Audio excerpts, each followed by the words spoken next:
It is time for courage, or it is time to leave. Do not fear them. Do not fear any of them.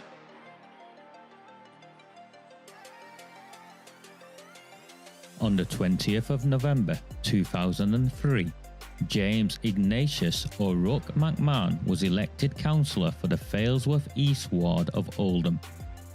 Deeply ambitious, he ruthlessly rose to power, and by 2011, he was already leader of the council. In 2015, exploiting a Labour Party loophole, he became MP for Oldham West and Royton. If only the people of the town knew then what they now know. Do not fear them. Do not fear any of them.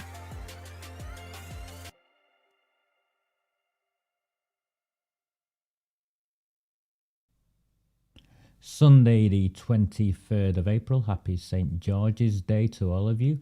My name is Raj Amir, and these are the Recusant 9 transmissions living rent-free in their heads for the best part of 5 years now, them being the Pakistani rape gang protecting Labour Party that run this town. Corrupt, criminal, and, of course, neck deep in electoral fraud. Now, it's been an interesting week. We've just got over a week. We've got just over a week to the local elections, the all-out local elections.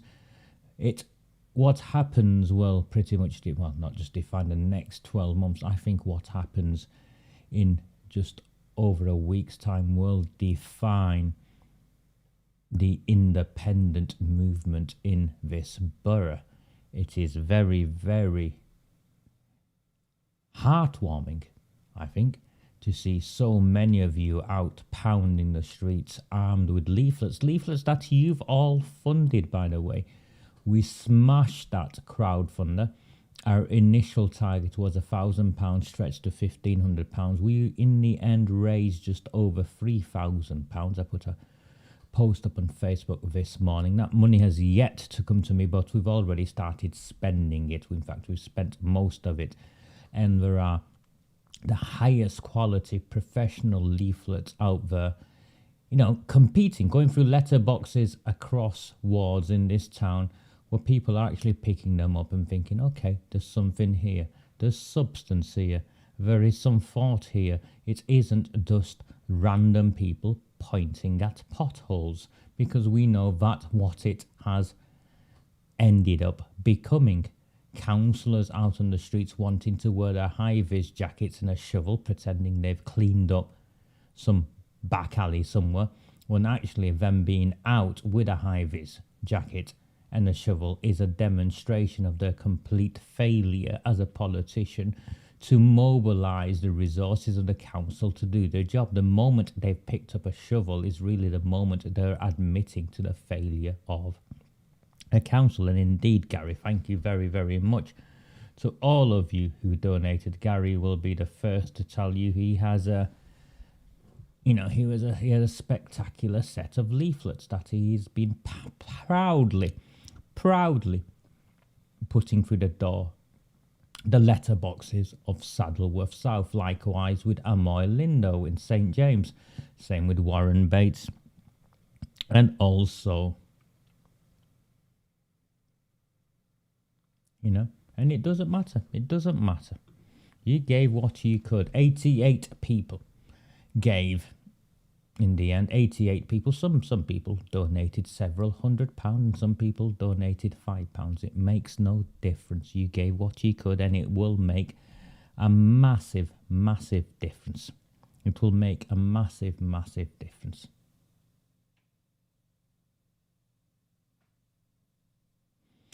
Let's get started with this evening's transmission.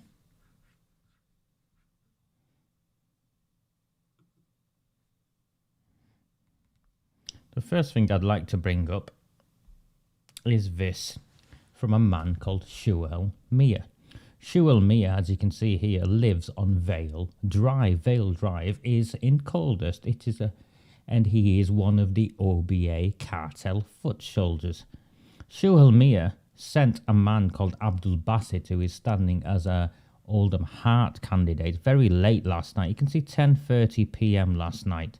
He started sending messages, not to me, but Shuhal Mia started sending them to Abdul Basit to tell your mate to take that post down, please, or we'll get some damage done to him. This is a clear threat to life, and I expect Greater Manchester Police, who falsely and maliciously arrested me several times, only for what they arrested me to have to drop it, well, they will have to go and arrest Shuhal Mia. It does not matter of his relationship to the Labour Party in Caldas, the OBA. It should not matter his connection to Abdul Jabbar, Abdul Malik or Ruji Shurjan. Those things should not matter. Shuhal Mia of Vale Drive in Oldham should be arrested for these threats. Please get him to get it down. He's accusing a good scholar. I'm accusing nobody of anything, by the way. He just did the usual, as people always request, for du'as. Du'as means prayers. What the imam had done, the good scholar had done, in Oldham Central Mosque. This is the mosque that has been exposed for harvesting postal votes, repeatedly hosting Jim McMahon. Well, he doesn't come anymore, for his samosa nibbling. In the Labour Party mosque, where the management committee is almost exclusively made up of Labour Party members, the imam of the mosque has been asking for the prayers of the congregation, praying for the Labour Party. Now, obviously, I took it as if the imam of the mosque is now praying for the Labour Party. Then the imam of the mosque endorses the Labour Party policies. How else can you pray for the Labour Party? So if the imam of the mosque is praying for the Labour Party, he is with me on the Equality and Human Rights Act and the rights of gay people and transgender people. It goes with reason, doesn't it? So that is what I was celebrating, and I am in the process of identifying a number of national and international awards to nominate Oldham Central Mosque for its progressive position on equality and human rights, particularly of minority groups from our gay community and our transgender community. Because let's face it, when has a gay person or a transgender person ever harmed a Muslim?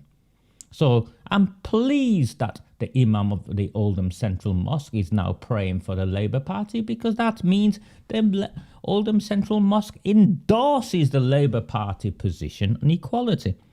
Of course, Shuhal Mia did not take it that way. And you can see the PLM thingy. I think that's Palestinian Lives Matter. So Shuhal Mia of Vale Drive is threatening me. Tell Raja to immediately take that down, or will be consequences for him. Well, tell you what, mate, if the police haven't gone and arrested you by, say, 6 p.m. tomorrow, I will be going to Vale Drive and I will be putting a call out for the people of my town to come and support me, and I will be knocking on your front door, and we will see where the consequences are, Shuhal Mia. We will see where the consequences are. I will be knocking on your front door tomorrow at 6 p.m. with as many people from here as possible. I will put out a call for support, and at 6 p.m. Greater Manchester Police tomorrow, I will be going and visiting Shuhal Mia if you have not done your job and arrested this man for threatening my life. I think I've made that very clear. The law applies to everyone. Chief Superintendent Christopher Bowen, you cannot just keep protecting the Pakistanis and the Bangladeshis who are in bed with the Labour Party. You need to arrest whoever blew up Arooj Shah's car in the same way you need to go and arrest this man. If you do not go and arrest this man, I will go to Vale Drive and we will see what happens. We will see what happens.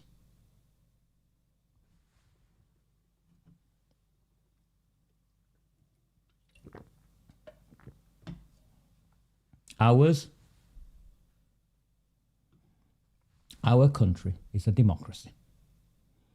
Our country values the rule of law only so much as that rule of law is enacted without fear or favour. The police have a duty to protect me, no matter how much they dislike me, because I exposed their role in the cover-up of the grooming and gang rape of little children. They have a duty to protect me and my family. They cannot keep coming and hammering my door down with police officers of misinterpreted interpretations of what I've said, that they then admit they'd misinterpreted, or court cases that collapse because they'd fabricated evidence. Here is clear black and white evidence of a threat to my life by a man called Shuahel Mia of Vale Drive. Why is he being protected? Why have you not gone and arrested him? 6 p.m. tomorrow. If I've not heard from Greater Manchester Police that they're going to go and arrest this man, or have arrested him and are informing me, if that hasn't happened, I will be on my way to Vale Drive. Is that clear, Greater Manchester Police? You monitor this channel, so is that clear? I will not be threatened, I will not be intimidated, and I will not have my family's life put at risk by scumbags such as this. A member of the OBA cartel, a Labour Party activist, I'm told. And of course, what he objected to was this post. Let me bring it up. Give me 1 second. He's threatening my life because I put up this post.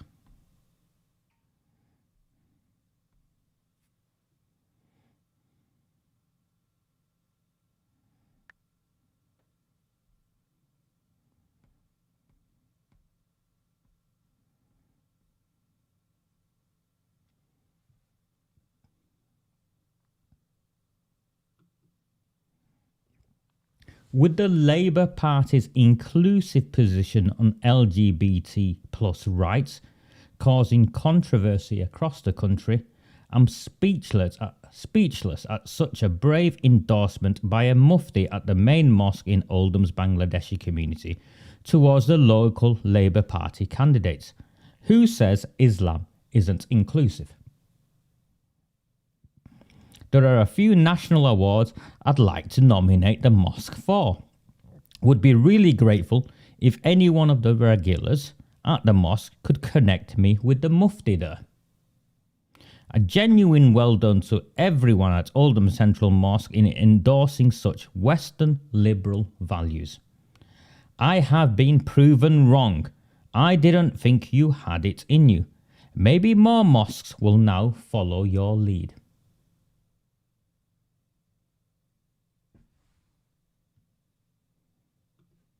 Why is that resulting in a threat on my life? Did I make the mufti at the mosque pray for the Labour Party? No. Do I find it unusual that a religious leader in a congregation of thousands decides to pick a political side? Yes.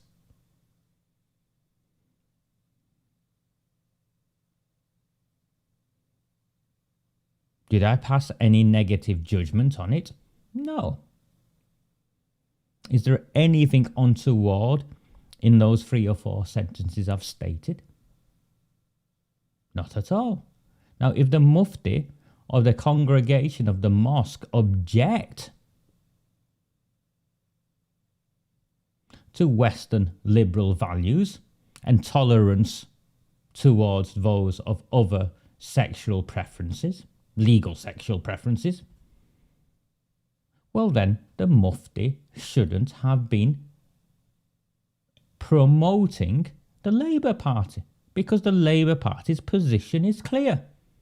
And let me show you the Labour Party's position. Well, it's as Clear Starmer's clear, because he changes his mind regularly depending on what the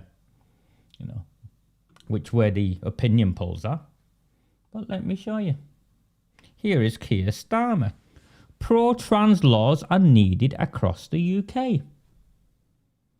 Labour leaders vow to update rules on gender self-identification emerges in wake of controversial changes passed by Scottish Parliament. And I think it's important I read this out. This is a national newspaper. I'm not in any way misrepresenting the Labour Party position, I don't think. In a message to Pink News for Pride in 2021. Pink News for Pride, I would imagine, is some sort of gay rights publication, LGBT sort of publication. The name sounds that way. It's not a publication I'm familiar with, but if the leader of the opposition, the want-to-be next Prime Minister, is engaging with them, I think they have some legitimacy. In a message to Pink News for Pride in 2021, Sir Keir Starmer said Labour was committed to updating the Gender Reform Act. That's a picture of Keir Starmer. Yes. And this article is the 23rd of December 2022 by a woman called Hayley Dixon. So it's not exactly old, is it? It's 3 months old, 4 months old. It's not old. Sir Keir Starmer has pledged to change the law to allow trans people to self-declare their gender, the Telegraph can reveal. The Labour leader has said he will update the Gender Recognition Act, that's what the GRA acronym is, if elected, despite warnings that doing so would impact women's rights and could enable predatory men to access single-sex spaces.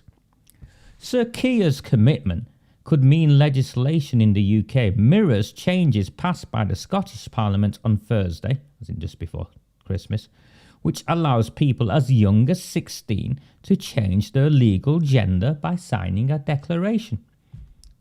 As people as young as 16 to you and me means children. A minor. Rishi Sunak has already said he thinks it is completely reasonable for the government to consider blocking the SNP's changes. So you can see the Conservatives are opposed to it and they were going to block the SNP's changes. Labour's MSPs, that's the members for the Scottish Parliament, were whipped to vote in favour of the Gender Recognition Bill. So that shows the Labour Party's position. They are in favour of the Gender Recognition Bill in Scotland, which has changed it so that young people, children as young as 16, can legally change their gender by signing a declaration. It's not my position, that's the Labour Party's position. The Telegraph can reveal that Sir Keir has promised the LGBT community that he would take similar action on the Gender Recognition Act in England and Wales if elected. So what is that, a manifesto pledge? I'd take that to mean as though it's a promise, a pledge. It's the official Labour Party position. In a message to Pink News for Pride last year, he said his priority was forming the next government so we can introduce legislation and change society so that whoever you are, you can lead a happy and fulfilled life. We are committed, this is the would-be Prime Minister, the Labour Party leader's own words, we are committed to updating the GRA to introduce self-declaration for trans people. Sir Keir has remained silent on the controversy in Scotland and has so far refused to comment on whether he would back plans to veto the bill in Westminster. Asked by the Telegraph about the leader's comments to Pink News, Labour confirmed that he stood by plans to reform the GRA. So the party has confirmed to a national newspaper, the Telegraph, that the Labour Party stands by, the leader of the Labour Party stands by his plans to reform the GRA so that 16-year-old children can self-identify their gender and sign a declaration. What does that mean?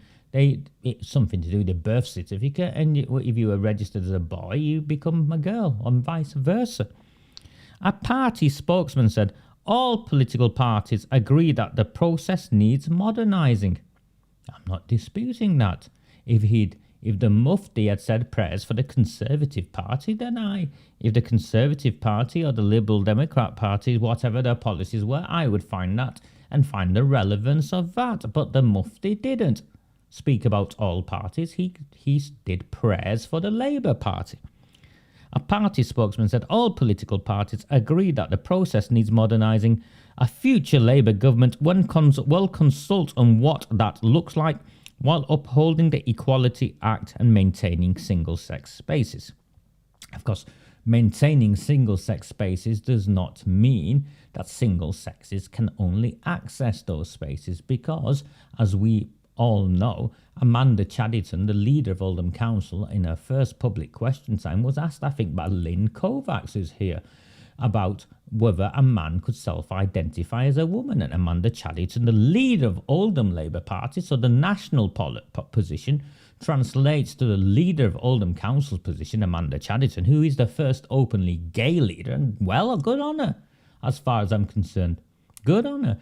But what she clearly said is she believes that gender is fluid. You can self-identify gender. So that means if I was a male with a penis, I can self-identify myself as a female and access single-sex spaces which are female spaces, like toilets and changing rooms and so on. Labour has a strong and proud record of standing up for women's rights. Our commitment to them is unrelenting. Trans rights have become a key electoral battleground in the US. Sorry, Evan, a Mufti is the imam. Basically, it's the Islamic teacher. Yeah, he's the scholar. He's the guy who did the prayers at the mosques. So that's what the Mufti is, Evan. He's the equivalent of your vicar, broadly speaking, okay? On Friday, campaigners accused Labour of silencing women's concerns and said the proposed changes would create huge dangers for some of society's most vulnerable. Under current law, an individual must be over 18, have medical proof that they have gender dysphoria, have lived in their acquired gender for at least 2 years, and have had the changes signed off by a panel. The proposed changes, by the way, will mean a 16-year-old can just go and fill in a form. This is the Labour Party position. It's here.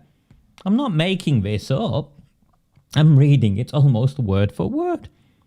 Sir Keir has not given any details of his plans, but the changes in Scotland allow people to apply for a birth certificate with a new gender without a medical diagnosis of gender dysphoria.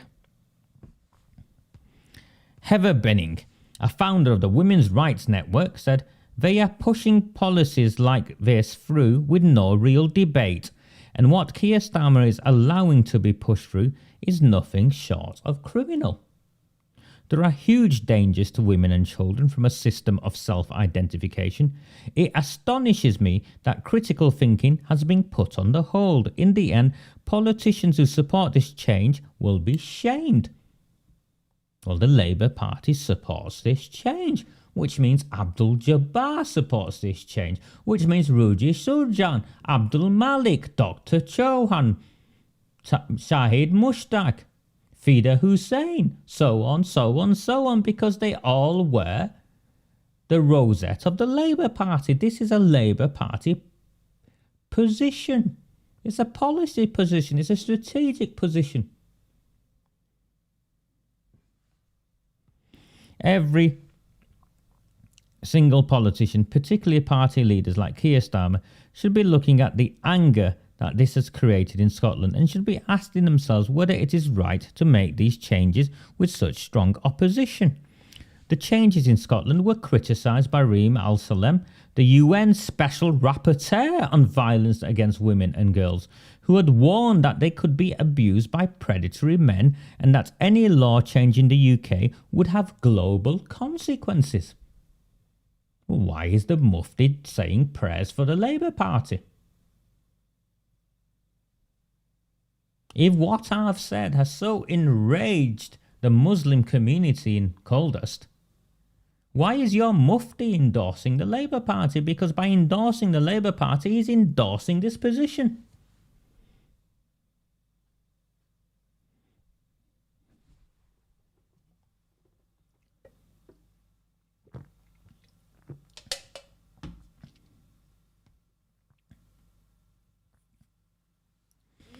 Even the Equality and Human Rights Commission had something to say.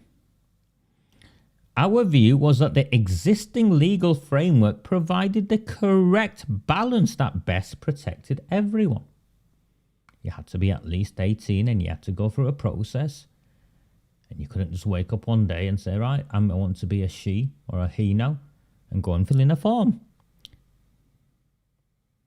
Kemi Badenoch, the Minister for Women and Equalities, Badenoch, warned that the Scottish changes would impact the functioning of the Equality Act across the country, and said the government was looking at provision that can prompt reconsideration and allow members of the Scottish Parliament to address these issues. Alistair Jack, the Scottish Secretary, said on Thursday that the government was considering invoking Section 35 of the 1998 Scotland Act to block the law change. This measure, which has never been used before, allows for Scottish legislation to be blocked by Westminster if it is considered to have an adverse effect.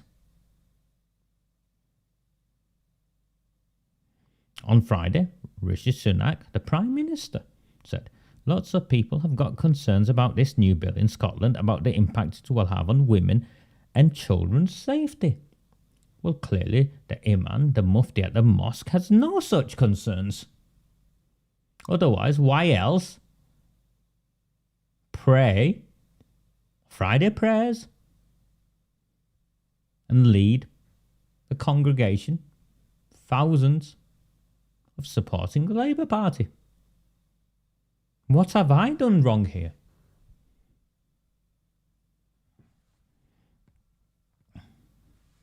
Miss Binning, whose group is running a Respect My Sex If You Want My Ex campaign, along with Sex Matters and Women Uniting, said Labour's refusal to listen to concerns meant many women on the left now felt politically homeless.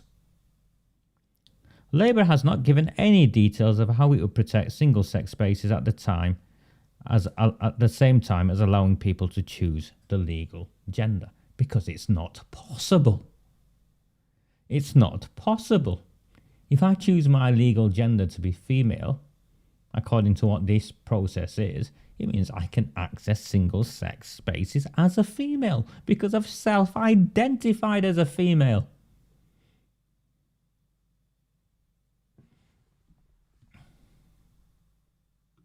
Once again, I call on Greater Manchester Police to go and arrest with immediate effect Suhail Mia of Vale Drive. Not only has he threatened me, and it is a threat to life, so I expect a dawn raid on his house, it's a hate crime because he's threatened me because of my inclusive beliefs and value system as endorsed by the Labour Party.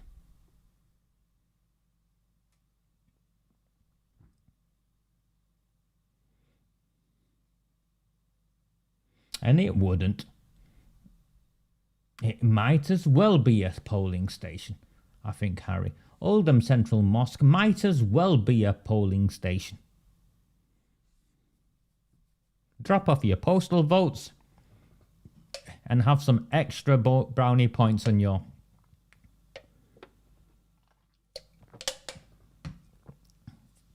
road to paradise.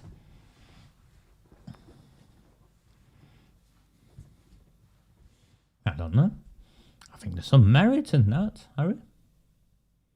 As an alternative, if you were ever planning jihad and thinking you'd get 70 virgins or whatever that nonsense is, hand in your postal votes instead. The more postal votes you get, the more virgins you get in the afterlife, and the bonus is you don't have to get there too soon. How about that? Maybe the Mufti needs to preach that.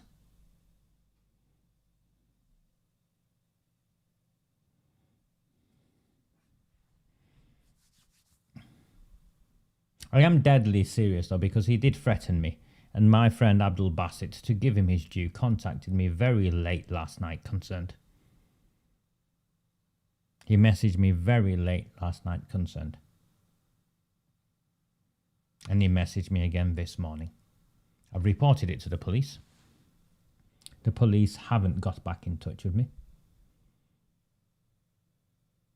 Abdul Basit, candidate by the way for Chadderton Central, so he's sticking his neck out on this. He's prepared to give a witness statement to Greater Manchester Police. He's on his phone, these messages.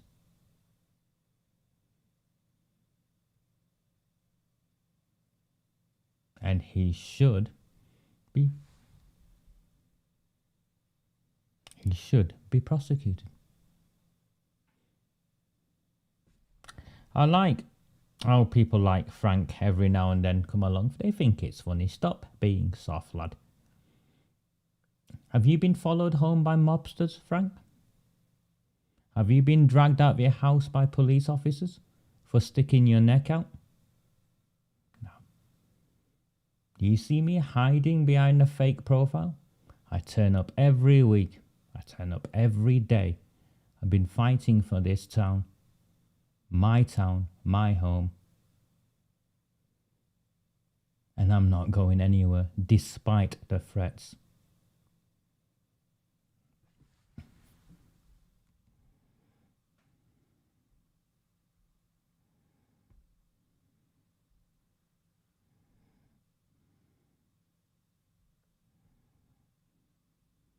Of course.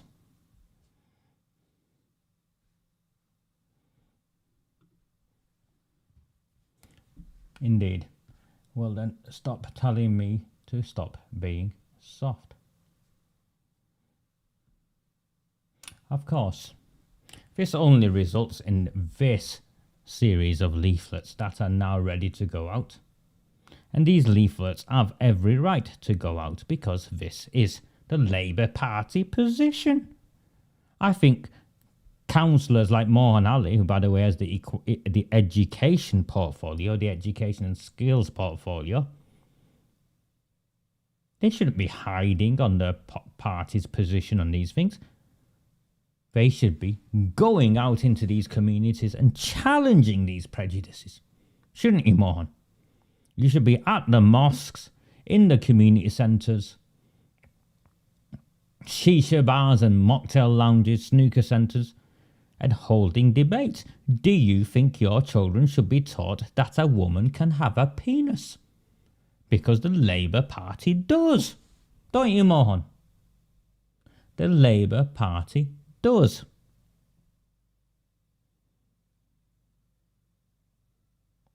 So I think this is one side of a leaflet, and on the other side it is actually the Oldham Heart position, because I've been educated. I got in touch with Paul Taylor and a few others. I've been educated around some of this because I accept I'm a liberal. I accept I'm an equality and human rights campaigner. I accept all of those things, and sometimes my position perhaps is too radical. And the Oldham Heart position, which I am promoting across the independent party, is very, very simple. Every space should be a single-sex space in this town according to the gender you were born. According to the gender you were born. What a novel position. You go into the boys' toilets if you were born male, and you go into the girls' toilets if you were born female. Secondly,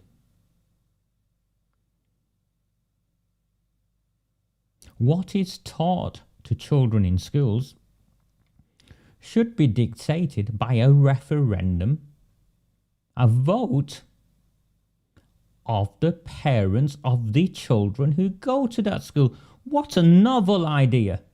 Parents getting to choose whether their children are taught at the age of 6 if they are transgender or not, and whether a female can have a penis. What a novel idea. Parents get to inform the curriculum if they want. And finally, of course, zero, not at all any form of sexual instruction, because that's also been introduced. Who wants the primary school children to be given sexual instruction? Bearing in mind the age of consent in this country is 16, isn't it? So why would I want my 8-year-old to have instructions on gay sex or straight sex or transgender sex or whatever combination is normal in this day and age? Acceptable, I don't know what the word is.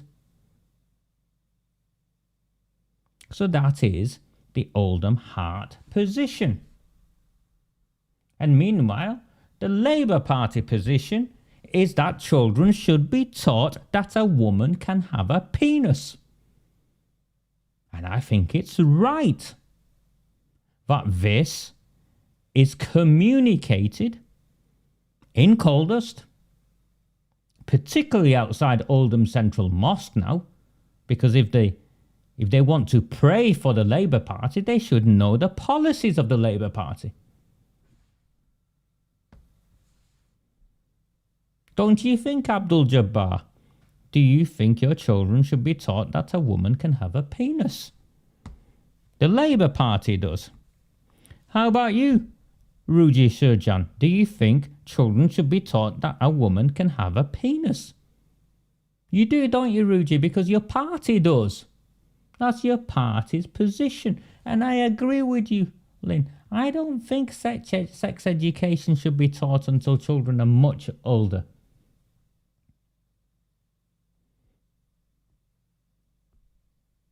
I have no issue with relationship education and how some parents are single parent families, some parents are male and female and married, some aren't married, some are the products of second marriages and first, and the children don't necessarily say the same parent, so on and so on.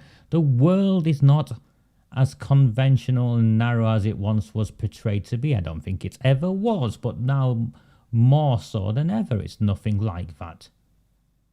I have no issue with teaching our children to respect those who are different to them and their family networks. But what I do have a problem with, and Ruji Surjan's party, is allowing children to change their gender by filling in a form at 16. And from the research I've done, teachers being able to have conversations with these children, to primary school children, introducing the possibility that they might be transgender. The first teacher that introduces the possibility to my 8-year-old daughter that she might be transgender, it'd be the last conversation she has with my daughter on such an issue.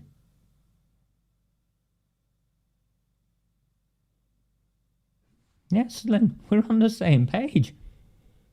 Relationship is something completely different than sex education, but they have in schools, Lynn, they don't call it sex education or relationship education, they call it sex and relationship education.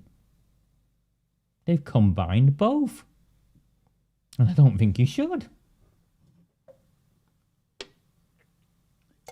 So whilst I'm completely at ease with my support for transgender individuals, such as Councillor Meg Birchall, who's already the Delft councillor, who's standing in Shaw, alongside Maroof, who's the trustee of the Sajjalal Mosque in Coppice in Werneth. My friend Maroof. Proud to call him my friend because he's standing alongside a transgender individual. I think there's a fundamental difference between that and accepting people of difference and this, which is what the Labour Party are pushing, which is the introduction of transgender education and policies into schools and allowing children to self-identify their sexuality.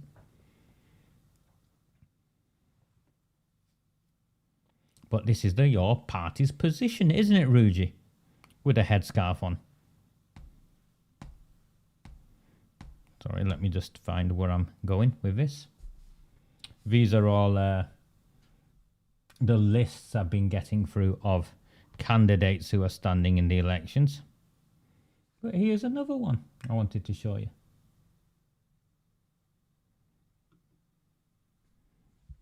Nazrul Islam. Councillor Nazrul Islam. His name is that of the Muslim religion, surname Islam. Naz, you were the Labour Party Rosette.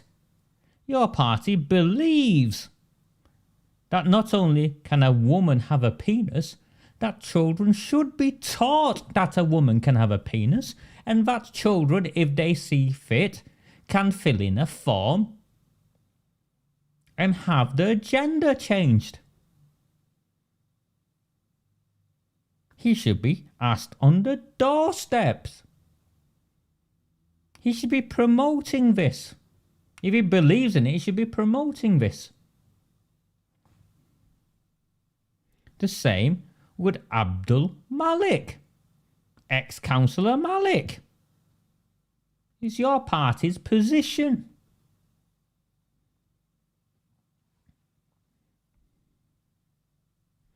And so I'm not picking on the Muslim councillors. I picked the coldest ones in the Chadderton Central. The same with Elaine Taylor.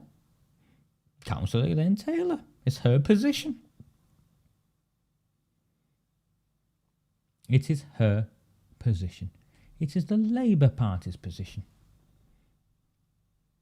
So why am I getting death threats and these Muslim councillors not? And why is the police refusing to intervene in what is clearly a hate crime? Just who is this individual linked to? Who is Shuhel Mir linked to? Who is his brother? Is it one of the councillors? Has he got shares in a mocktail lounge? Why is he being protected by Greater Manchester Police? Why are these people allowed to issue death threats?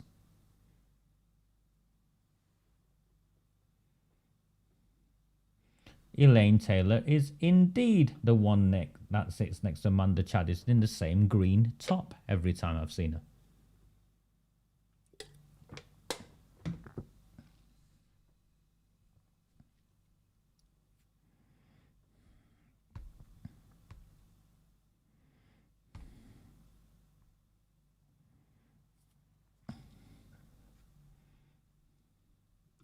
Here is an example of one of the leaflets. This one is a Moyes. Next one, it's gone to print, or going to print tomorrow morning. St James's Independent. You can see the quality of these leaflets. They are nothing like you've seen the Independents ever have before, and that's because I spent hours, days, weeks putting the stuff together. So I look forward to Amoy. Those of you in St James, hopefully supporting Amoy. Same as Gary Tarbuck in Saddleworth South and Warren Bates in Chadderton South. Those three individuals, by the way, are the only independents in the ward. So we've gone for the policy of one independent, just one vote. One of your votes, one of your free votes. So we'll see whether that policy pays dividends. We'll see whether that policy pays dividends. I'd like to think it does. And it is Debbie Abrahams's and Jim McMahon's position as well. It is. It is the Labour Party position.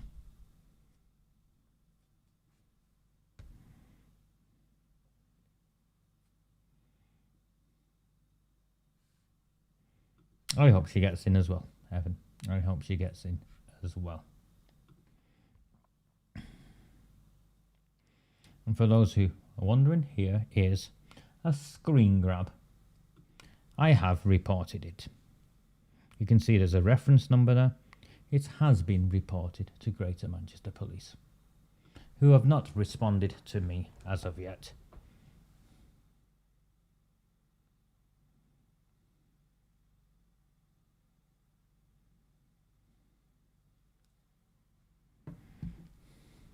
Okay.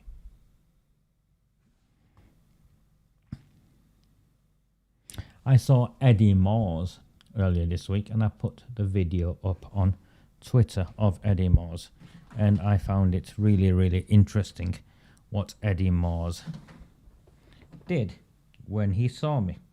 I was with Warren Bates at the time. Sorry, I'm just trying to put the speaker in, the wire in for the speaker. I was with Warren Bates at the time when Eddie Moores walked past me. I was at the Civic Centre trying to get all the postal vote forms for Chadderton South. It was proving to be problematic, so I went there to meet with Warren, and I also went there to meet with John Hughes, and this is what took place.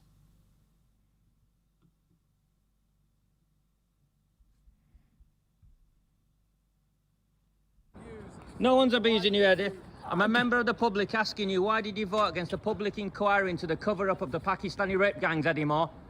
Councillor Eddie Moores, why did you vote against the public inquiry into the cover-up of the Pakistani rape gangs?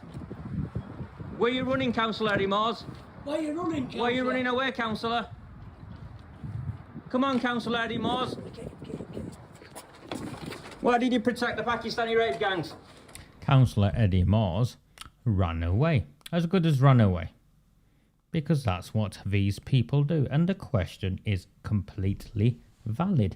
The question was, Councillor, why did you vote to block a motion calling for a public inquiry into the Pakistani rape gangs? And not one single Labour Party politician will answer that. And not only will they not answer that, they've gone somewhere far, far more dark. They're now reverted to claiming that the cover-up of the gang rape of our town's children is a conspiracy theory.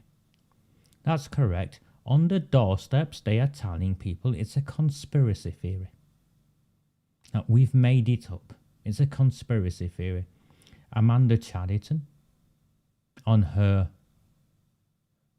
supporters page, Royton Community Hub, which is a Labour Party activist page, exposed as such, they gave the platform to all the candidates to issue some statement or another, and thankfully both the Conservatives and the Independents told them where to go and wanted nothing to do with it. I don't think the Lib Dems have even engaged in it. What they've done, Amanda Chadderton's done, is gone online and made reference to me. She won't make reference to me by name because she's a coward. And this is what cowards like her do.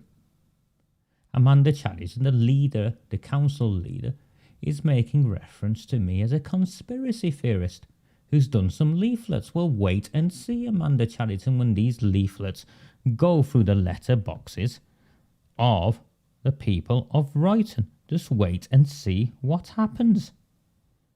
And we'll see if the people of Royton decide whether or not I'm a conspiracy theorist. I somehow doubt it. I somehow doubt that the people of Royton will consider that I am a conspiracy theorist. You know why? Because this is what I've written about you. And that's in that thing in the top corner. That's a QR code. And that QR code, Amanda Chadderton, that QR code in the top corner is a direct link to a video where you're standing up and saying what we are quoting you've said. You can't say it's destroyed lives. That's what it says. The QR code. How can we be conspiracy theorists? And did you not apologize multiple times for your leaflets? And unlike some people, and I get why some of you do it, but I'm not you. I'm not a coward. I don't hide. Here you go. In fact, there you go. I'm happy to put my photograph to these leaflets. And my name, and exactly who I am and what I stand for. There's even my address on the bottom, seeing as though they published my address online. trying to direct people to come and kill me. Well, there's my address. Come and try it. Come and try it.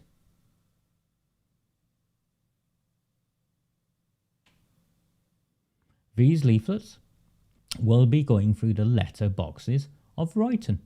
I will need your help. I think I picked them up on Tuesday. I'll put something up online, and as many of you people as possible, because I can't deliver these leaflets on my own. But Royton South definitely, and Royton North, if we can, we will get these leaflets through the letter boxes of people's doors so they can judge. It doesn't matter what Amanda Chadderton wants to call me, a conspiracy theorist.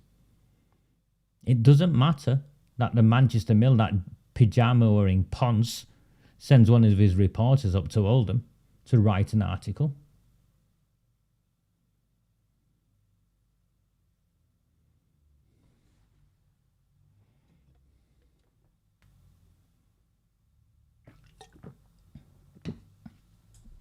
I'm not hiding in this. By the time this is over, I might be in prison. By the time this is over, I might have nothing left because they sued me and took everything off me. But I'm not running from this fight.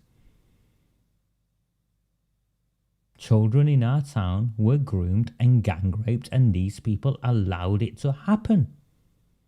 And they need to be held accountable. And the only place ordinary people like me and you can hold these people accountable is at the ballot box. And once we get our own politicians in, providing they don't end up like Brian Hoban, once we get our own politicians in, these politicians will support our quest for a public inquiry. Barrelgate Bashforth was one of the individuals who put his bio up on that Royton Community Hub and his whatnot, and he started making reference to me about being abused from a man in Mosley. Why would I need to abuse a self-declared bootlegger? Why would I need to abuse a man who voted against a public inquiry into the cover-up of the gang rape of little girls? He's abusing himself. He's abusing himself. And now, Steve Bashforth, in his desperation, is hiding behind this illness he's announced to try and shield him from legitimate criticism, where he's making reference to chemotherapy and life-saving surgery, but he refuses to provide any details. Well, I'm afraid with a track record like Bashforth's, when you're doing what you're now starting to do, people might think you're crying wolf, Steve. I honestly think it's in your best interests to confirm just what is wrong with you and how it will impact on your ability to be a councillor. Those are legitimate questions, and those questions will not go away. Now, you can try and divert and deflect as though I've got something to do with it, but I'm not a voter in Royton South. And the people of Royton South deserve to know what's wrong with you. You've not even said the word cancer. I think what I've seen is you've made reference to chemotherapy and life-saving surgery. So what was the life-saving surgery? Did you break a toenail? Did you break out into a sweat? Because I've heard you're work shy. What was it? What was your life-saving surgery? What was the chemotherapy, subsequent chemotherapy for? Because you've not attended 8 of the last 9 meetings. What on earth are you doing standing to be candidate in next year's election?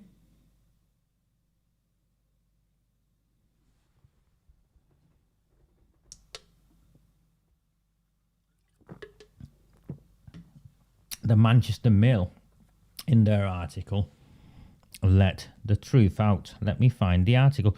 Now, someone signed me up to the Manchester Mill on one of my Hotmail accounts, which I found hilarious, my Hotmail account, because it did cross my mind.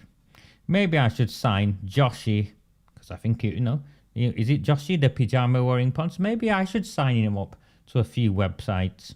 I could, maybe go and find some trans dating sites, equality, human rights, and sign him up to some trans dating sites. I think Joshy would do very well there. What do you reckon, Joshy? How about I sign you up to some sites as well, mate?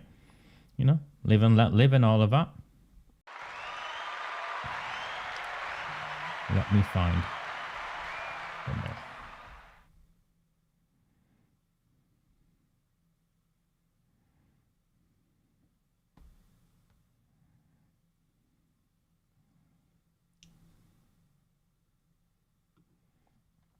Here you go, main page. First there were conspiracy theories. See, conspiracy theories. They're still claiming the now confirmed cover-up of the grooming and gang rape of our town children are conspiracy theories. Then there were social media mobs. I presume they make reference to you as social media mobs when the only people who've been convicted in a court of law is the Irish Himmy, the getaway driver of Dale Cregan. Arood Shah's childhood friend is the only person who's been convicted for admitting to having followed me home, having his scouts follow me. Convicted in a court of law. Having his scouts follow me. A Labour Party activist is the only person who's been convicted here. The Manchester Mill won't be writing about that. But the byline is trust has been lost. Amanda Chadderton's hopes to win it back. Let's have a look at the article. Molly Simpson. So Joshua wouldn't come up on his own, so he sent Molly Simpson to town. Let's be honest. It starts with a quote. Let's be honest about it. I don't think I'd be betraying any confidence if I said that all we want to do is win 31 seats to try and keep control of the council, says Pete Davis. And I think that's the name of the game. So BMP Pete, as is known by many of you, and I can neither confirm or deny, in fact I can't confirm, he's the BMP element of his, nickname. Apparently he used to be a taxi driver who drove, is it Nick Griffin around and had BMP leaflets? I don't know. Before my time, so I don't know. Although it'd be nice if he just denied it. As a former Labour Party member, I want to be Labour Party councillor to completely say these allegations are just vicious rumours and have no substance to them whatsoever. But he hasn't. We're out in Failsworth.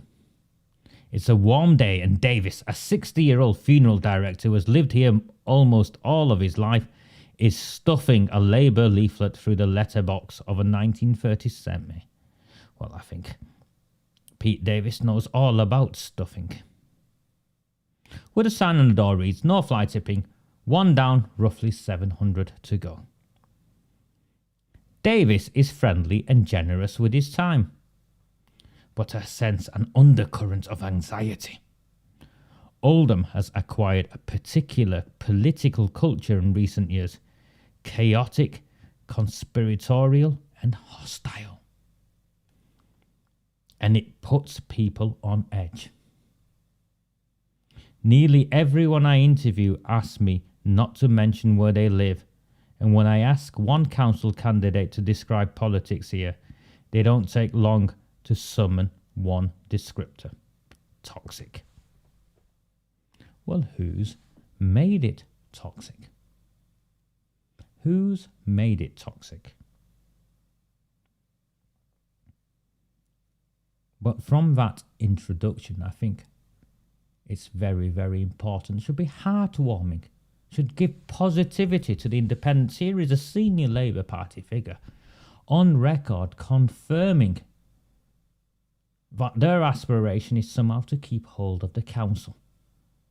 31 seats. This was once a Labour Party stronghold, where the likes of Jeremy M.T. Sutcliffe said it would not matter if we lost every seat we started fighting for in this election, Labour would still control this council. Well, those days are gone. And now their aspiration is just to get over the line with 31 seats. That's the back of Pete Davis on the doorsteps. Is that a wide-angle lens? Davis tells me that on canvassing trips last year, local activists turned up in black cars. Why were there black cars? Shouting out of the windows that he's a paedophile. I don't remember that. Just recently, a man who lives up the road from him posted a photo of comically large men's underpants on Facebook with the caption, Pete Davis's boxer shorts. It's not fair, he says. It doesn't feel fair. If anyone says, just 1 second, it's not fair, he says. Well, let's put some context into this, shall we? Molly. The reference to boxer shorts is a consequence of Pete Davis's former Failsworth West Labour Party council leader, Sean Fielding, holding up ripped boxer shorts, having his girlfriend hold up ripped boxer shorts that he posted online describing his sexual fantasies just days after he'd been forced to announce an inquiry into the gang rape of our town's children. Do you think that context matters? I think so. It's not fair, he says. It doesn't feel fair. If anyone says, I think Pete Davis has done a good job, they'll get the people to pile on me and say he's not done this, he's not done that, is rubbish. Where has anyone piled in on you? In fact, let's go one step back. Where has anyone ever said Pete Davis has done a good job? Where has anyone ever said Pete Davis has done a good job?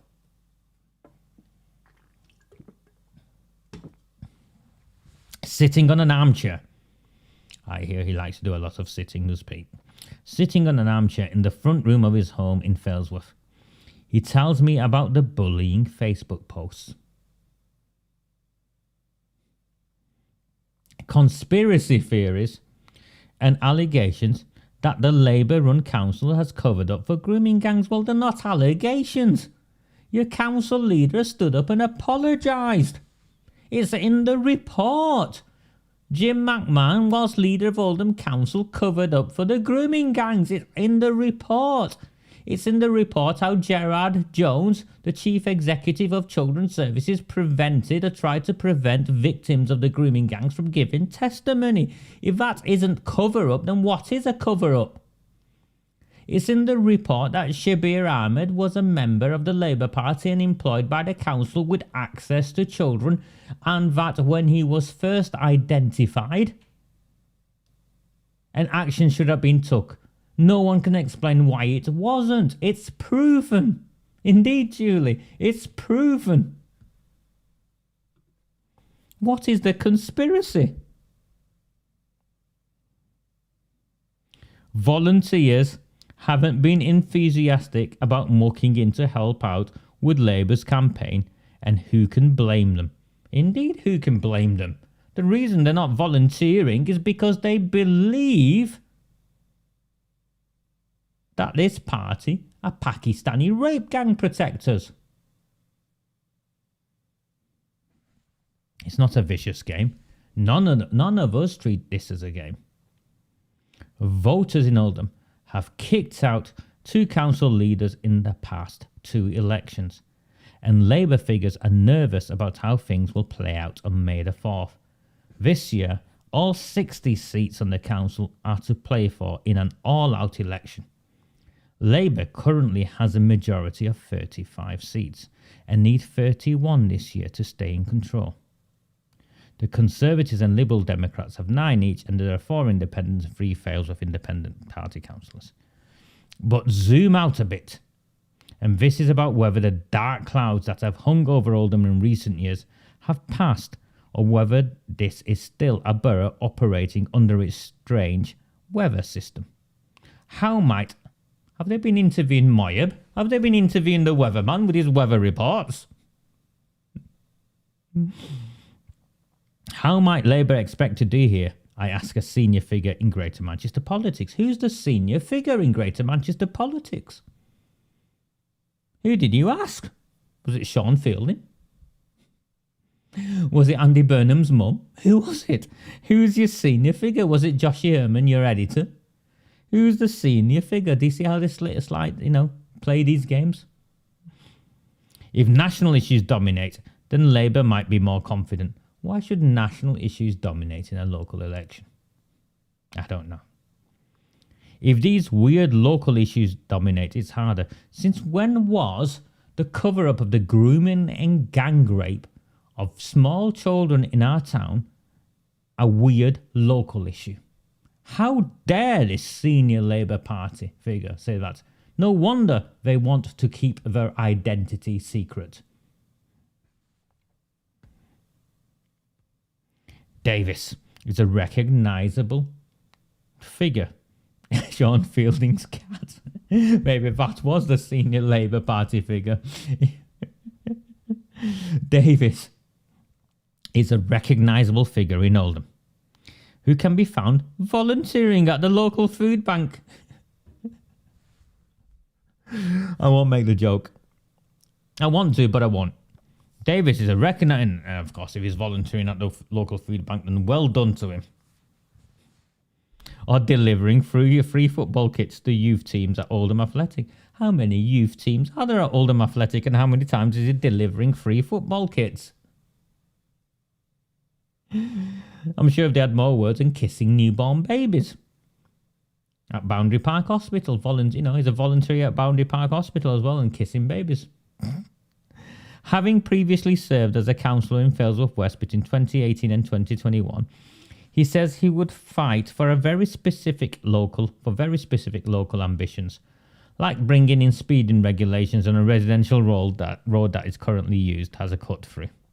And he's there with that Paul Fryer. Last I heard, Paul Fryer lives at home with his mother. You'll have to ask him when he comes knocking on your door, he wants to be a councillor, if he's still living at home with his mother. But the task ahead of him is greater than cars herring around. The challenge is not only recapture the Labour voters lost to the Failsworth Independent Party, but to convince previously undecided voters that Labour can be trusted. The Failsworth Independent Party have been very successful in breaking into parts of the ward with lower voter turnout and convincing people on the fence to turn against Labour. Highlighting legitimate issues of incompetence at the town hall and successfully prosecuting the argument that towns like Failsworth are being ignored at the expense of the town of Oldham itself. Such arguments are now pretty common in smaller, often whiter towns across Greater Manchester. Racists! You're racists! That's what Molly's saying. Whiter, she's saying. The Muslims, the Asians are prioritised, is what you think. Is that a conspiracy theory? Is that one of the conspiracy theories? Is that a far-right myth? It's very easy, isn't it? Why doesn't Oldham Council just publish the figures of spend on a ward-by-ward basis? How much council tax has come in and how much has been spent on a ward-by-ward basis? And the demographic breakdown of each of those wards. Come on. It's either true or it's not, and it's easy to statistically prove. Mill readers will know the background here. In 2 long reads, grooming gangs, cartels, and the poisoning of Oldham politics. Hello, Jossie! And the paranoid style in Oldham politics. What's paranoid? Pakistani rape gang protectors. Proven. The Home Secretary and the Prime Minister have now set up a task force in the National Crime Agency. Andy Burnham, Greater Manchester Police have been forced to launch Operation Sherwood. Proven. Despite everything they tried to do to us, we forced this through and it is now proven. The Failsworth Independent Party was formed in 2019 and has benefited from the distrust sown by the online activist Raja Mia. Forget my MBE. But how have I sown distrust? By fighting for my people. By fighting for those who cannot fight for themselves, for being a voice of the oppressed and the marginalised and the disenfranchised. I am sowing distrust? No. I'm doing the opposite. I am giving hope. Hope. And we've demonstrated that hope by beating them at the ballot box, that we are powerful, and despite what they say of us, we can be the change we want to see in our town.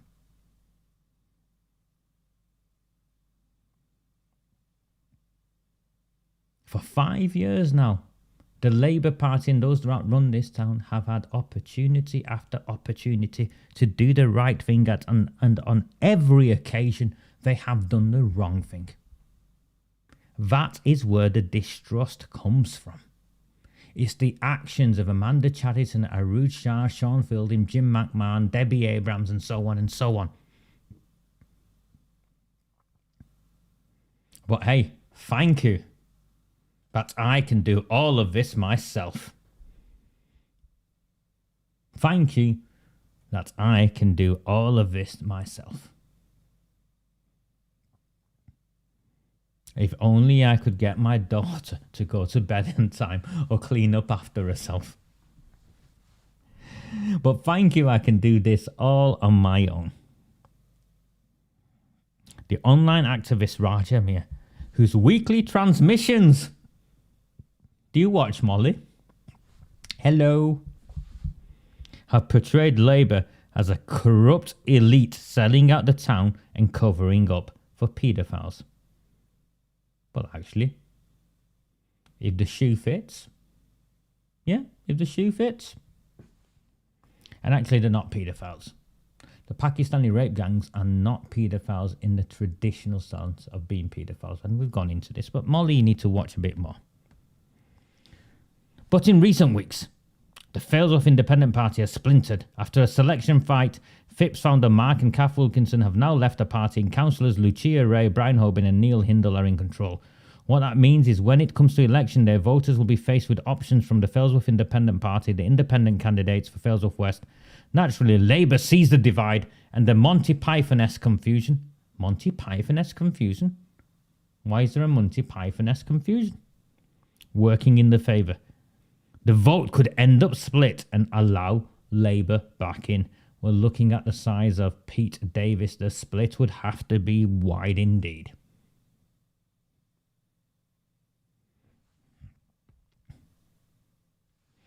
Ever since he was elected as leader a year ago, Mia has trained his guns on Oldham's latest council leader, Amanda Chadderton, and his supporters hope to unseat a third leader in a row. Why aren't you saying why we focused on Amanda Chadderton? It's not because she's gay. It's not because she's got a bad dress sense. It's not because she can't string a sentence together or comes across rude and arrogant. It's because of her actions in blocking a public inquiry into the Pakistani rape gangs. What do you think I would have said about Amanda Chadderton if she stood up after that report and said, this is outrageous, this is not good enough, not only am I sorry, I call on the government to intervene and do a root and branch review of how our children were failed and this clear cover-up. The people of this town deserve to know how many of our children were raped and trafficked, and I will not rest until we have justice and everyone who was involved is held accountable. I would go and rejoin the Labour Party. I would be out there delivering leaflets for Amanda Chadderton. If she had done any of those things. I have nothing personal against her. It is her position and her obstruction of justice for our children that I object to.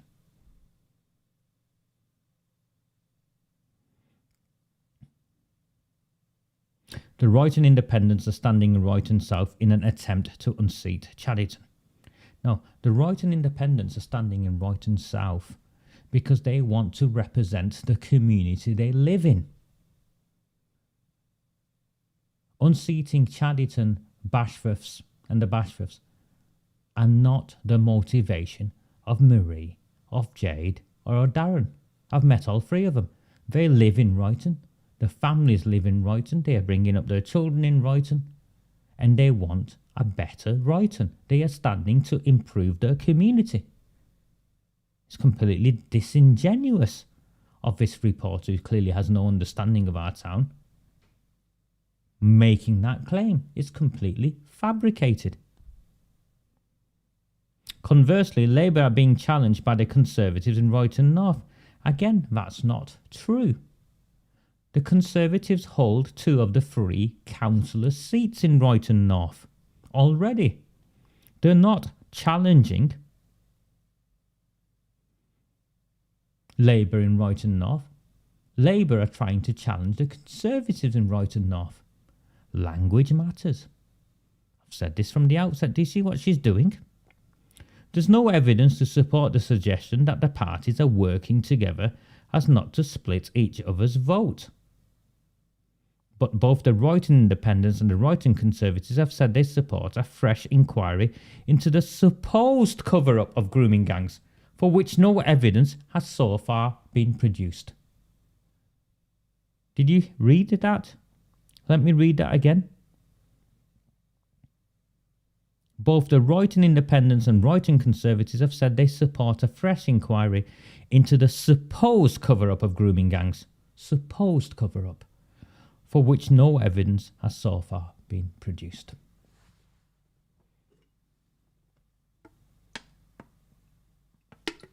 This is what a Labour Party funded supporting publication looks like. A poster by Raja Mir. They took a screen grab. Why didn't you contact me, Molly? Why didn't you contact me? Chadderton invites me to an interview. Remember, Chadderton, who blocks everyone on Facebook and blocks the comments, invites her, Molly, to an interview in her office in the grey concrete civic centre, and tells me the reasons Labour have been struggling have a lot to do with deprivation and inequality in Oldham. It's got bugger all to do with deprivation and inequality. It's to do with your actions and your failings for 40 years. There is something about northern working class post-industrial and mining towns where people feel left behind and people's lives have got worse. They've got worse as a consequence of your actions and your failings because your party controls this town. She says she's proud of her first year as leader, mentioning achievements like overseeing £14.7 million of investment into children's services, increasing foster carers' care pay by 10%, and delivering a new secondary school. She's not done any of those things, by the way. These are building blocks towards creating a better future for Oldham. She says that on the doorstep she has picked up optimism and pride about Oldham's green spaces and the football club. That's the £1 million she's sneaked them. With the obvious caveat that no ruling politician ever says they are hearing negativity on the doorstep. To me, that is a sign that we're gradually rebuilding trust, she says. Amanda Chadderton believes she is gradually rebuilding trust. After blocking multiple attempts at a public inquiry into the cover-up of the grooming and gang rape of our town's children, she claims she is gradually rebuilding trust.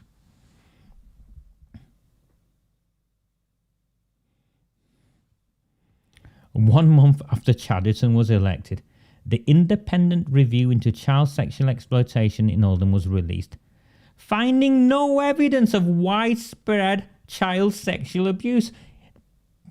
It found no evidence, according to these people, no evidence of widespread child sexual abuse. Oh, the word widespread is the caveat.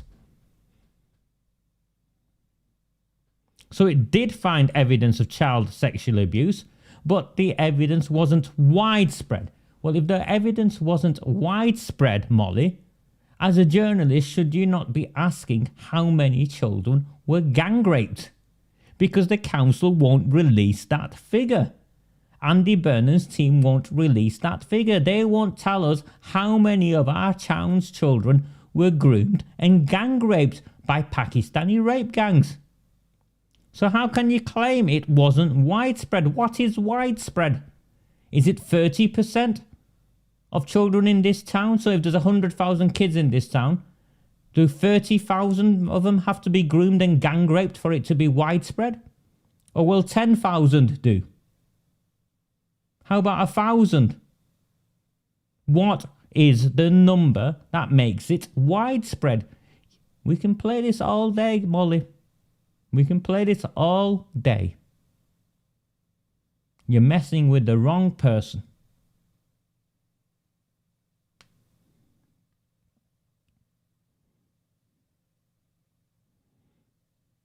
Finding no evidence of widespread child sexual abuse or any cover-ups of such abuse. Of course it found evidence of cover-up. Even Maggie Oliver made reference to the cover-up. The report is very clear of how the Chief Executive of Children's Services, Gerard Jones, prevented victims from giving evidence. When it was announced in a full council meeting at the end of June last year, around 100 activists filled the main chamber and chanted, "Shame on you." Disgraceful, one man screamed from a viewing box. When what was announced, why are you omitting, Molly, that Amanda Chadderton, Chief Superintendent Chris Bowen, and Andy Burnham were older, and they apologised. Amanda Chadderton repeatedly apologised. Councillor after councillor stood up and shared how horrified they were.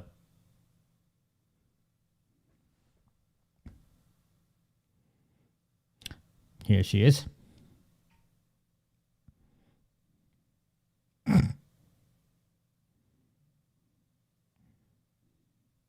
The past couple of years have been difficult.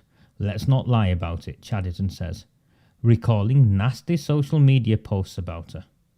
I think we have come a long way and it feels a lot better. It feels calmer. It feels a lot more positive.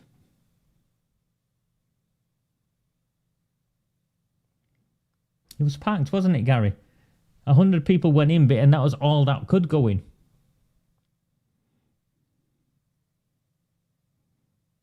She says out canvassing, only two people have mentioned the shadowy cartels that supposedly control the town's politics. And she thinks she has met more than 1,000 voters. Well, how many of you think the cartels and the Muslim bloc vote is a myth?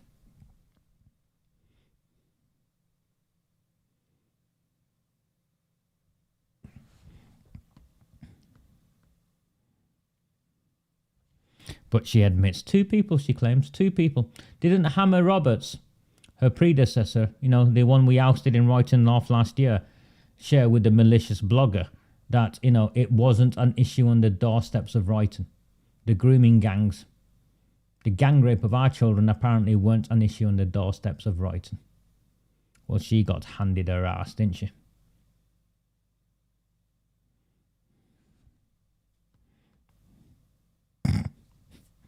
I don't know who took that picture. I think it's Molly would have took the picture.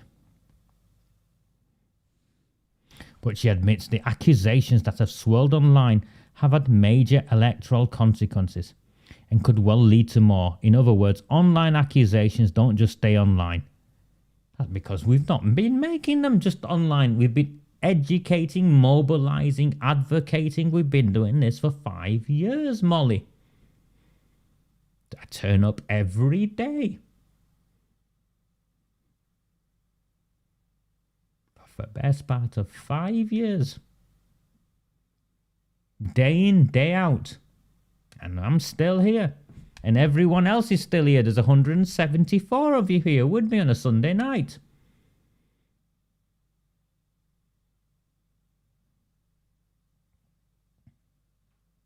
The allegations of electoral fraud and the Asian bloc vote and all of that weren't made by me, by the way.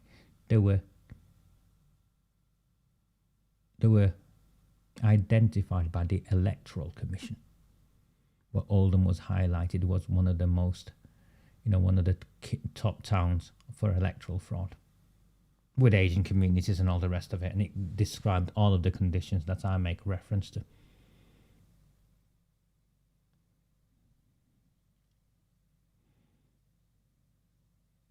Of course, it's more powerful than that. There's absolutely no denying the effect of that targeted online campaign, she says. It seeps into real life. Well, thank you. It is a targeted campaign. Targeted. I'm proud that you've confirmed it's targeted, because before I came along, the opposition to you lot wasn't targeted. And now it is targeted. And you are right, Denise. It seeps into real life because our children are real. It seeps into real life because our children are real. Tory hopes. Last week, Steph Shuttleworth, by the way, your Royton North campaign, I think she's from Greenfield, she's definitely from Saddleworth somewhere, was standing on the doorstep of a large detached house in Royton, where a young blonde woman was asking her insistently, and with a discernible note of panic, about grooming gangs. Well, if you're a mother, you have every right to be concerned. Yeah, but are you going to investigate it? Are you? She said, which I overheard from the pavement, where I was standing under an umbrella talking to Steph's fellow Labour candidate, Mick Harwood, about his ambitions to protect the Greenbelt. Of course, the Labour Party do not have ambitions to protect the Greenbelt because they've handed over power of housing development to Andy Burnham and refused to take the Conservative votes, actually, to take it back. She was saying she attends the council meetings and she's seen all the lies on social media that experts didn't find a cover-up, Shuttleworth explained. When she rejoined us.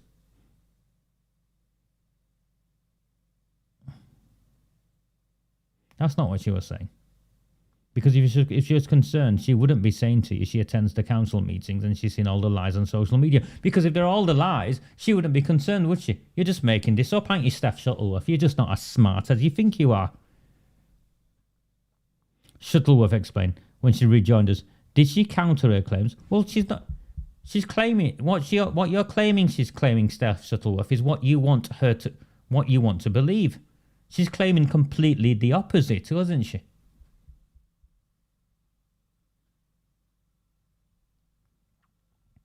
You're not knocking on people's doors to have an argument with them or upset them, she said bluntly. And I said that to her. I'm not knocking on your door to upset you. It's just a point of disagreement. The cover-up of the grooming and gang rape of our town's children to this want-to-be Royton councillor is just a point of disagreement. Tell me, Steph Shuttleworth, why won't you support a public inquiry? If there's nothing to see here, why won't you support a public inquiry? I say this to every Labour Party politician and activist, and not one of them can answer me. If there's nothing to see here, why won't you support calls for a public inquiry?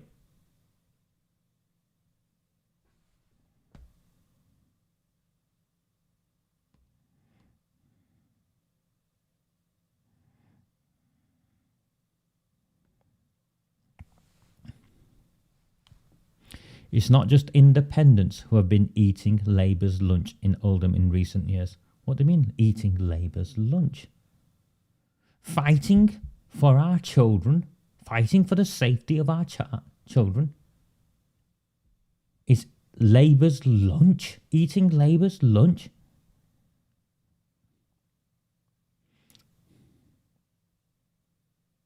The Conservatives have made fractional progress too, picking up 5 extra council seats in the last 2 years. How is picking up 5 seats fractional? In a town, in a Labour Party stronghold, how is the Conservatives picking up 5 seats fractional? It's significant. Max Woodvine, of course it'd be Max who speaks to these idiots, because none of the Oldham Conservatives will entertain the mill, but ever they want to be. Max, is it true there's a video of you going around Greenfield, Upper Mill, lad? Is it true, Max? There's a video of you going around Upper Mill.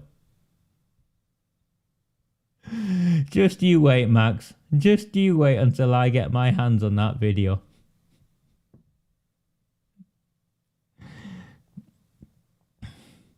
Max Woodvine, a Conservative councillor in Saddleworth South. I do hope you take him out, Gary Tarbuck. The people of Saddleworth South deserve, someone decent. Life skills. Not a muppet like this lad.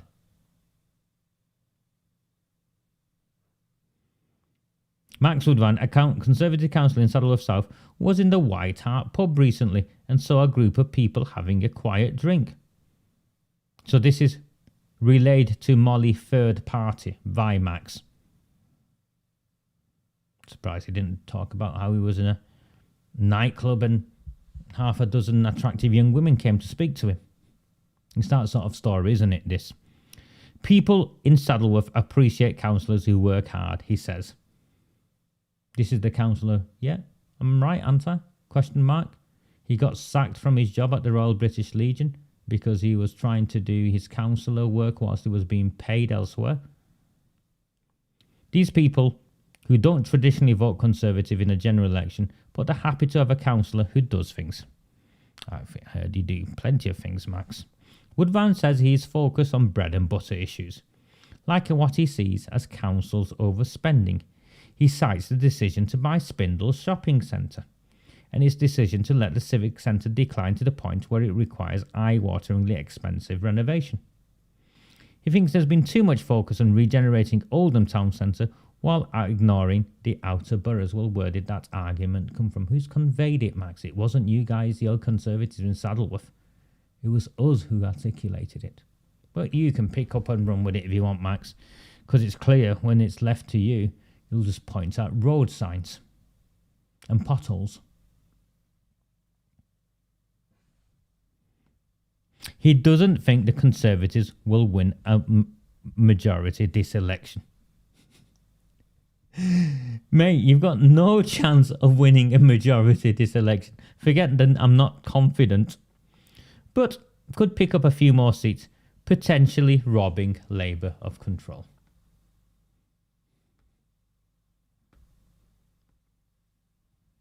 So where is Oldham going now? Next month's election will be a litmus test for the new leader and her party. How do politicians accused of covering up for the grooming gangs reconnect with voters? That's easy, isn't it? Call in the government. Agree to a public inquiry.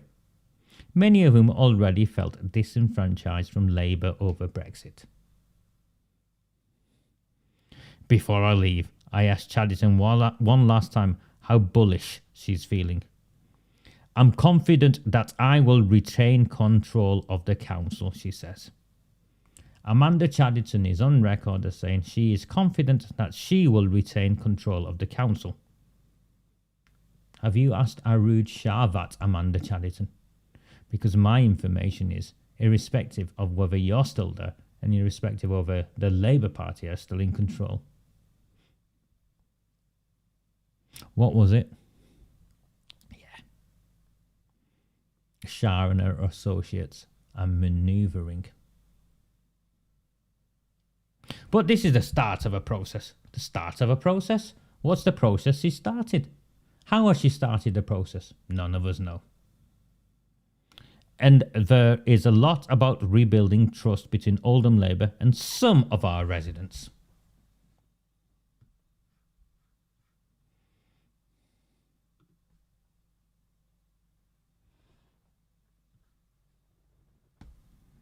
There you have it. There you have it.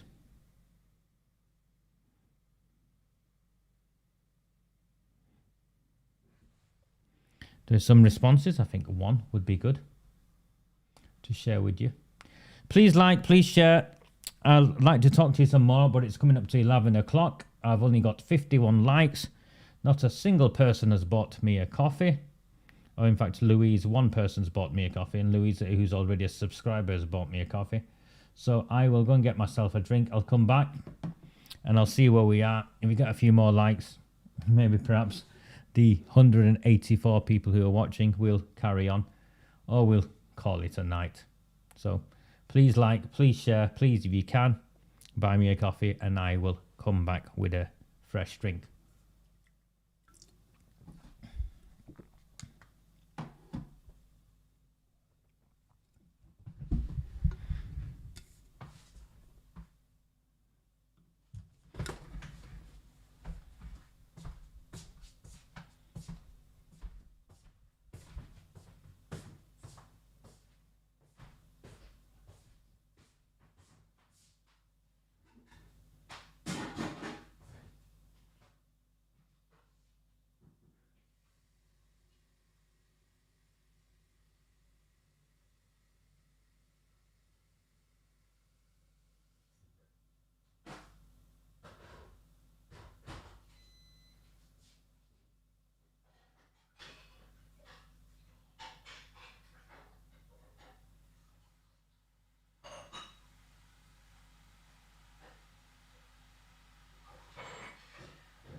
Got a few messages from people wanting to support me tomorrow to go to Vale Drive once again.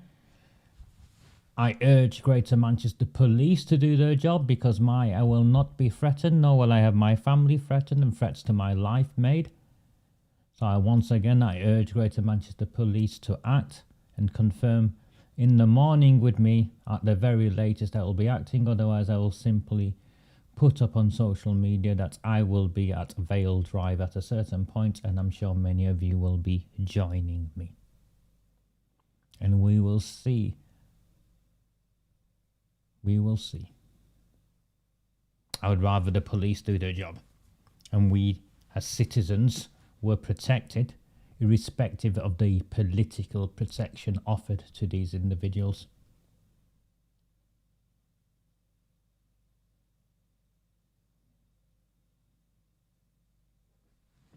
Thank you, Sheila, for the coffees. Thank you very, very much. And thank you. Okay. Before we carry on, an interlude with some other issues. If you've noticed, I'm not posting as much on Facebook. I posted something this morning, which I posted something yesterday that got me in trouble. I don't know who's phoning me now, but I'm not picking that up. I posted something yesterday, which clearly got me in trouble, and I posted something today. But the shares and the likes, we're not getting the traction on Facebook we should be getting. So I think going forward, I think I'm going to leave it for a few months on Facebook. There'll be very little content put on Facebook. So if you're looking for updates, I suggest you go and subscribe on the webpage. You don't have to pay. I prefer it if you signed up for £1 or £3 or £5 a month, but you don't have to. There's free subscriptions there as well. So I suggest you sign up to the Ghost site, or you, at the very least, come up and sign up to YouTube, where most of my content, the videos, go up. And you have the option, of course, now of Telegram. I think I've got 15 or 20 subscribers so far. You should sign up to Telegram. And it's very easy for me, whilst I'm out and about in the communities, to provide live updates. They're like voice recordings and quick video clips. A very easy app for me to communicate with. It's just a simple download app. So just download Telegram and you'll find Recusant 9. And I urge you to sign up and look for me there. So that is what I'm doing. I think it's not necessarily a Facebook break, but for me at the moment, it's not the most effective way of communicating with people. More so because we're not getting the traction. We're not getting the traction. And I know most of you engage with me via Facebook. So please sign up to the Telegram app. Subscribe to the YouTube channel if you haven't done already. And sign up to the webpage. The Ghost, recusant9.ghost.io page. It's linked on pretty much every one of my Facebook posts. I am this week and next week will be out campaigning and hope to be doing some live broadcasts and updates via Telegram and via YouTube. So please do subscribe that way. Let's go back to this. So these are some of the comments. And Matthew Broadbent, I don't know Matthew Broadbent, but I think this is interesting. This is where the town has got to. It is now it's politically educated in a way it never has been. And I take pride in that. I don't take credit for that. I take pride in that. And let's read what Matthew says. As a previously consistent Labour voter, I have very little sympathy for Oldham Labour. They've brought this on themselves. There have clearly been serious CSE failings in Oldham. According to former GMP detective Maggie Oliver, Oldham Council tried to prevent a CSE victim from testifying to the CSE assurance review by telling them she was suicidal and that they should not try contacting her, and he links a YouTube page. Brilliant. Absolutely brilliant. This puts smiles on my face. I don't know who Matthew is, but it's brilliant. That is completely outrageous and undermines the credibility of the review if the council and the police were controlling access to the victims. Victims of CSE in Oldham should have the opportunity to testify to an independent inquiry, and only then will they begin to receive the justice they deserve. Nice. As for the Greenbelt, Labour has no interest in protecting it. They just tell voters whatever they think will get them elected. I have been representing Save Royton's Greenbelt at the public examination these last few months, and have found the council and Oldham Labour to be completely disingenuous in its commitment to protecting the Greenbelt. If Oldham Labour are seriously interested in the Greenbelt, then perhaps they could answer the following questions. Do you see? And then he's got a few questions.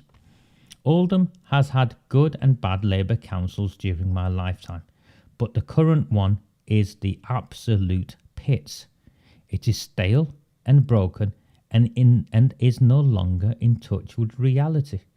The best thing that could happen in the May elections is that they lose their majority. A party that holds only 35 of the 60 seats shouldn't control 100% of the mandate. If the council falls into no overall control, then all the disparate parties will have to find a way to work together and hopefully work in the interests of all the residents of Oldham. I agree with Matthew.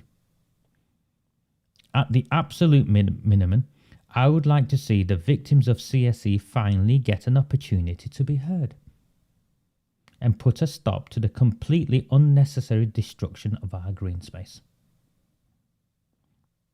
I wish Oldham Labour the best for the future, but not for the elections.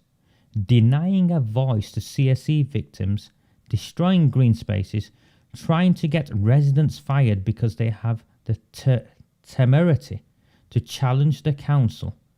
This is not a Labour Party most people would recognise, but it's what we have here in Oldham. It's difficult to envisage a future for Oldham where Labour is not part of the answer, but it needs to rebuild and get back to core principles. You can clearly see he's a Labour Party supporter, and you can clearly see he's also a very decent man. And I believe the vast majority of our town will be that way conditioned. Decent people, moderate people.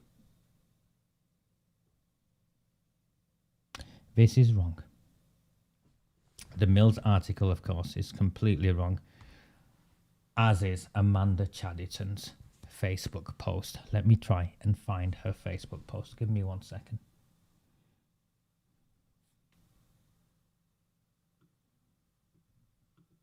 Let me see if I can find it. I'm not sure I can find it on here.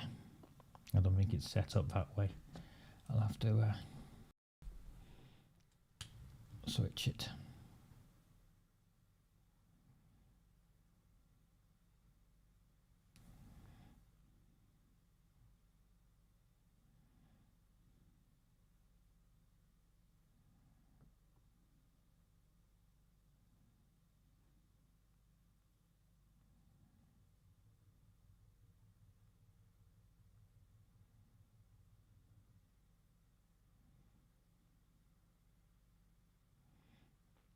Just give me a second. I just need to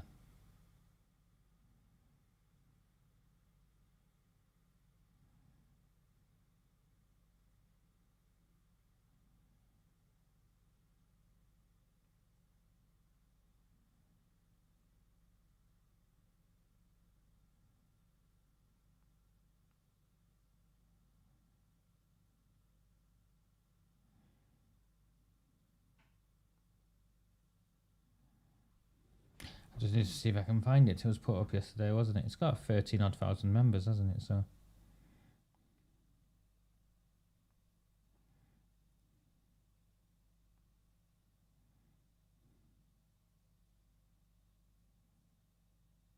here we go. Amanda Chadderton. Let's bring this up this way. Does it work?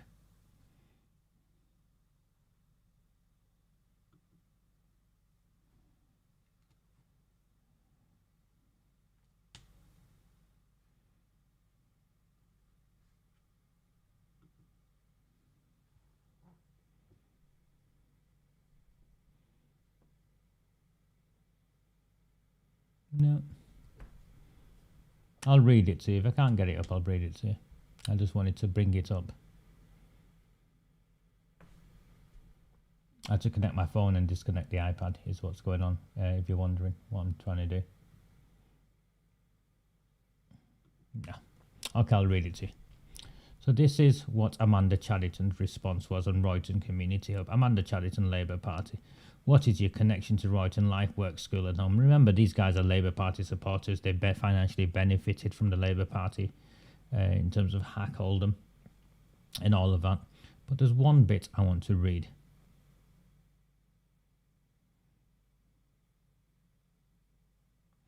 Anything else you want to add?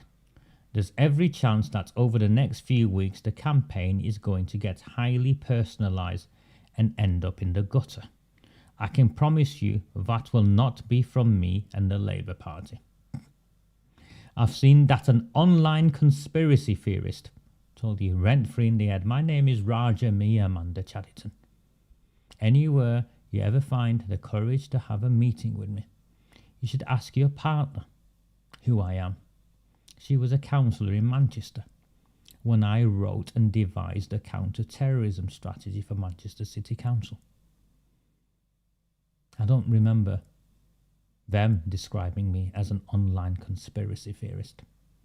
I've seen that an online conspiracy theorist, in conjunction with the Independents, is producing leaflets about me. I'm not doing it in conjunction with anyone, I'm doing it myself. I get that as leader, I come with a target on my back. No, you don't.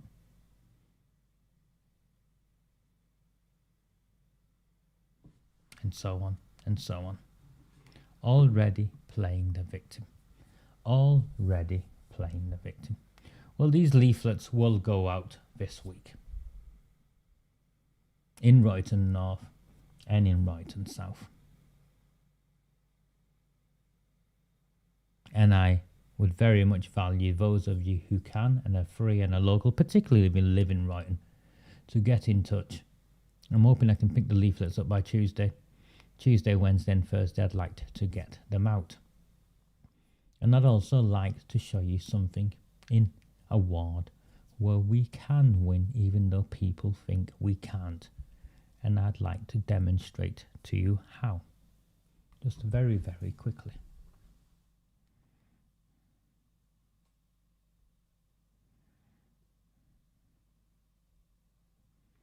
This is, oops, he says, put a wire back in.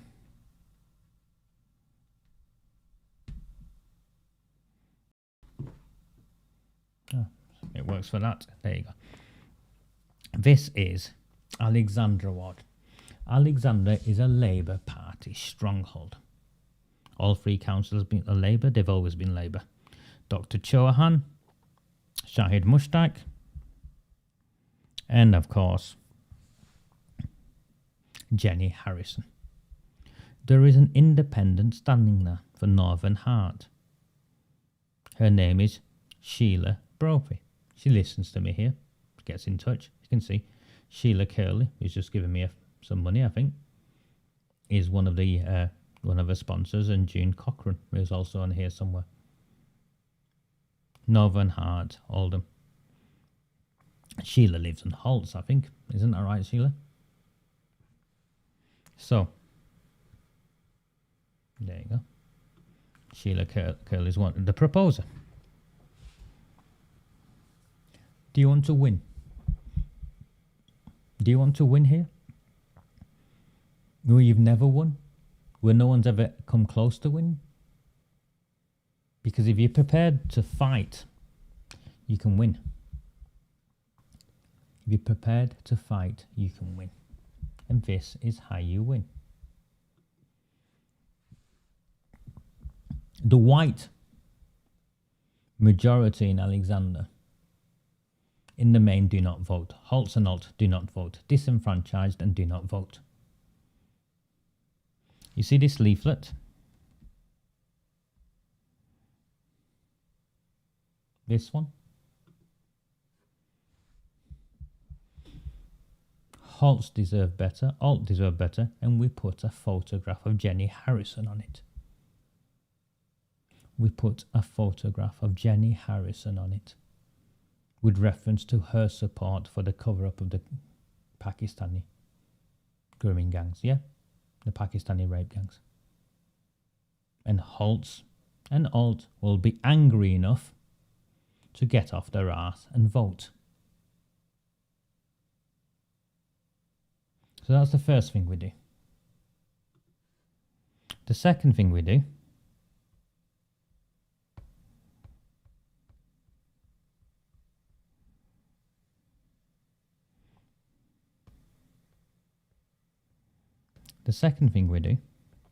if you're brave enough, is we produce these leaflets with a picture that of Dr. Chauhan and Councillor Shahid Mushtaq, and we distribute them in the Pakistani areas of Alexander. That will soon turn them off voting Labour. It will, because of the prejudices they have in these communities. It's their official position, as I demonstrated, their party position, so it's their position. And overnight, we would cause chaos. But to do that, you've got to have the courage to roll up your sleeves and fight fire with fire. And unfortunately, not many people are prepared to do that. Now, if Sheila did that, those two leaflets, if she personalised those two leaflets with Oldham Heart and Oldham Heart's position, very progressive position on transgender, in my opinion, of parents having a referendum, of single-sex spaces being protected, categorised according to birth.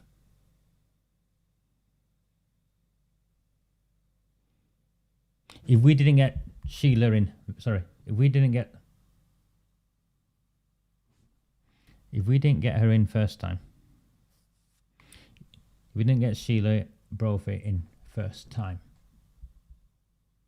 and kept campaigning, next May, she would be up against the weakest of the three Labour Party candidates. And that would be Jenny Harrison. There would be no cartel protection of Jenny Harrison. There would be no Pakistani protection of Jenny Harrison. I put a photograph of Jenny Harrison, again in Holtz, and the cover-up of the grooming gangs, and the Labour Party rolled her, Holtz and Alt, and I'd put a photograph of Jenny Harrison with the transgender issue and Oldham Heart's progressive position in the Pakistani areas. And the Pakistanis would turn their back on her. Like that. They'd turn their back on her. You need to give people a reason to vote. And anger is one of them. And repulsion towards a policy is also another one of them. Anger at what they haven't done and being repulsed at what they are doing. Go and have a look at the news and how politicians and politics and elections are won. Of course, it's nice to say and we give them hope and we give them an alternate narrative, but that's the third strand. There are three strands. Anger at where they've failed, being repulsed by what they are trying to do, and having hope from what the alternative offer is. And using this strategy, I have no doubt we could win in Alexander.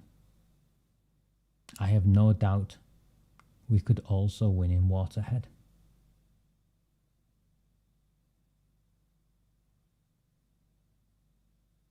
But until we get serious, we're just going to dabble in these areas. So I'm here. Get over May. And if you've got 300 votes or 400 votes, you've got something to build on. And you're willing to listen. And you're willing to work in a systematic, methodical way. Stay focused, stay committed, stay consistent. Then as well as winning Royton South and Royton North and Calder's and all these other places, we're winning seats in Chadderton South, we can take the fight to Waterhead and Alexander and Chadderton Central. This exact tactic will also work in Chadderton Central, where there is a substantive white community, apathetic, disenfranchised, no longer engaged in the democratic process. We can do this. But there's only me. And my first priority is to get over the independents who've been working very hard for some time now. I really hope we can get Gary Tarbuck over the line. I really hope we can do something with Amoy, Warren, the Royton Independents, and also Mark Wilkinson and his team in Failsworth. And I'd like to finish on Failsworth.